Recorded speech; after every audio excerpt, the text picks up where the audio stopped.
siapa orang yang dia ingin betul-betul bisa mengenal Allah, akhirnya dapat dari kehidupan yang baik, kecintaan kepada Allah, mendapatkan berbagai macam keutamaan, ya belajar ini, belajar. Jadi belajar ini nikmat ini. Lezat luar biasa. Sampai sebagian salaf katakan masakinu ahli dunia. Penduduk dunia yang miskin. Sebenarnya mereka adalah kharaju minha, mereka yang keluar dari kehidupan dunia ini, wa ma dzaqu atyaba ma fiha, dan belum pernah mencicipi keindahan, kenikmatan yang paling tinggi yang ada di dunia. Wa ma atyabu ma fiha, apa yang terbaik yang ada pada kehidupan dunia? Ma'rifatullah, mengenal Allah. Wa mahabbatuhu, mencintai Allah. Wal unsu biqurbihi, merasa tentram dengan dekat kepada Allah. Wa syauqu ila liqai, rindu berjumpa dengan Allah. Kalau rindu kepada manusia berat. Ngeri ya? Makanya sampai ada anak muda sekarang, gak usah kamu yang rindu, karena rindu itu apa? Berat. Karena rindunya sama makhluk. Tapi rindu kepada Allah lezat. Beda itu. Rindu mau ketemu manusia menyiksa. Rindu hendak berjumpa dengan Allah nikmat.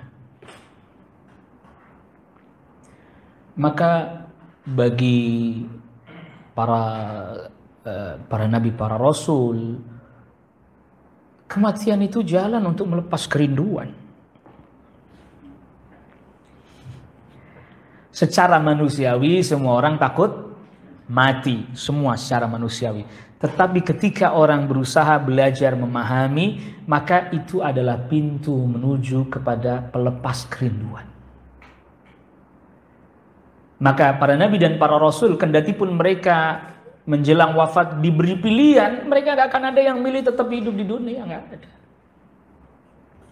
Gak ada. Ya. Maka Nabi SAW menjelang wafatnya, beliau SAW katakan, Allahumma birrafiqil a'la, Allahumma birrafiqil a'la. Ya Allah, pertemukan aku dengan teman yang tertinggi. Maksudnya para nabi, para rasul itu berjumpa dengan Allah Rabbul Alamin. Kata Ummul Mukminin Aisyah radhiyallahu anha, itu beliau sedang diberikan pilihan, tapi beliau pilih untuk berjumpa dengan Allah.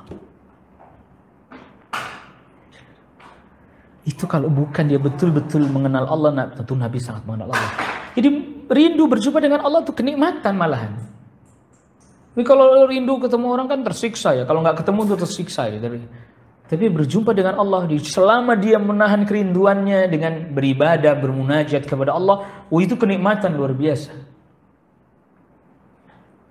Maka siapa orang yang hendak berjalan menuju Allah, nggak ada jalan kecuali dengan mengenal nama dan sifat. Ya, begitu.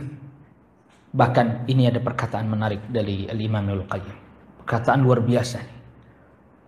Ya, orang-orang yang mengenal Allah melalui nama dan sifatnya, kebahagiaan akan diberikan kepadanya sedangkan dia sedang berbaring di atas tempat tidurnya, tanpa susah payah, tanpa capek-capek, tanpa harus meninggalkan negerinya, tanpa harus keluar dari rumahnya.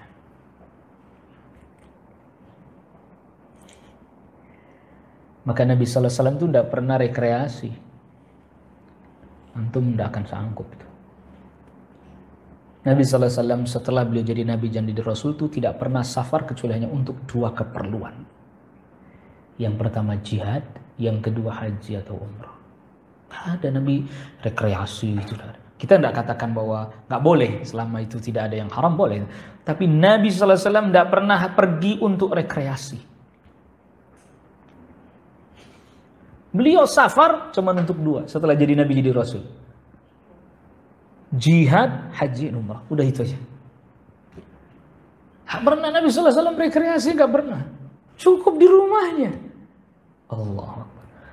Kita suruh di rumah terus. Waduh. Stresnya.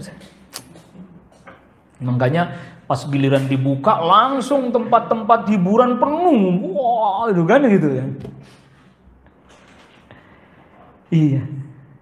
Dan mungkin untuk sebagian orang yang modelnya apa itu, orang di rumah melulu, ngaji melulu, nuntut ilmu, terus apa? Baca Al-Quran, sholat, ya hidupnya apa namanya, jarang piknik ya, apa kurang piknik ya, istilah orang sana kurang piknik. Anda pernah teringat sudah lama ada satu kajian itu, pernah Anda isi juga kajian itu, Nabi SAW atau orang-orang mukmin itu dengan dia di rumah hatinya mengembara. Ketika dia baca Al-Quran, dia membaca tentang kisah umat-umat terdahulu, dia mengembara ke masa lalu.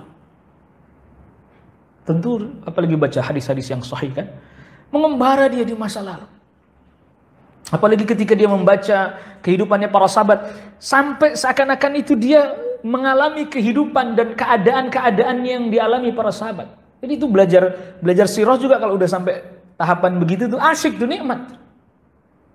Bisa lama berjam-jam karena dia seakan ikut masuk dalam kegiatan dan aktivitas itu. Apalagi kemudian dia mengembara menuju kepada alam akhirat. Baca ayat tentunya bukan bengong gitu, enggak. Kalau bengong bahaya, nanti syaitan yang masuk. Ya baca ayat dengan penafsiran yang benar gitu. Dibawa dia. Ketika berbicara tentang sejarah bagaimana kaum muslimin masuk ke Persia, lalu kemudian mengalahkan Romawi, dia seakan-akan sampai di negeri itu.